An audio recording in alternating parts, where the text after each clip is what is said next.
វាមានអត្ថន័យទលំទលាយហើយនឹងសប្បាយចិត្តខាងសហគមន៍យើងស្រុះគ្នានឹងមកធ្វើបុណ្យនៅខែកពតគឺបានមកដល់វត្តខ្លួនឯងក្នុងភូមិស្រុកខ្លួនឯងឲ្យញាតិជិតខាងឲ្យដឹងឮថាពួកយើងមិនមែនមានតែឯងទេគឺពួកយើងមាន24ខេត្តក្រុងហើយដល់ឡែកគឺមាន5ខេត្តក្រុងដែលមកចូលរួម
មានអារម្មណ៍សប្បាយចិត្តនិងរីករាយខ្លាំងមែនទែនដែលបាន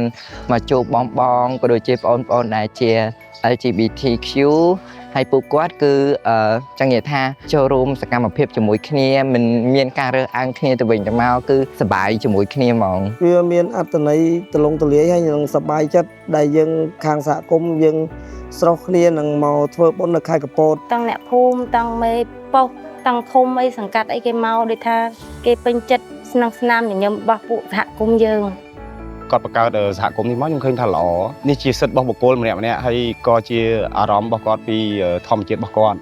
ហើយក៏ខ្ញុំសូមចូលរួមបន្តិចដែរថាពាក់ព័ន្ធជាមួយនឹងសេចក្តីស្រឡាញ់គឺយើងមិនដែលរើសអើងថាជនជាតិសាសនាឬមួយក៏អាយុឬមួយក៏វណ្ណៈទេអ្វីដែលសំខាន់គឺពួកគាត់ចេះថែរក្សាគ្នាទៅវិញទៅមកជារឿងចម្បងបាទចំពោះខ្ញុំវិញខ្ញុំយល់ឃើញថាល្អព្រោះអីគាត់ស្រឡាញ់ភេទដូចគ្នាក៏ដូចយើងស្រីនិងប្រុសដែរគាត់ស្រឡាញ់ដូចគ្នាឧស្សាហ៍គាត់រស់នៅមានសុភមង្គល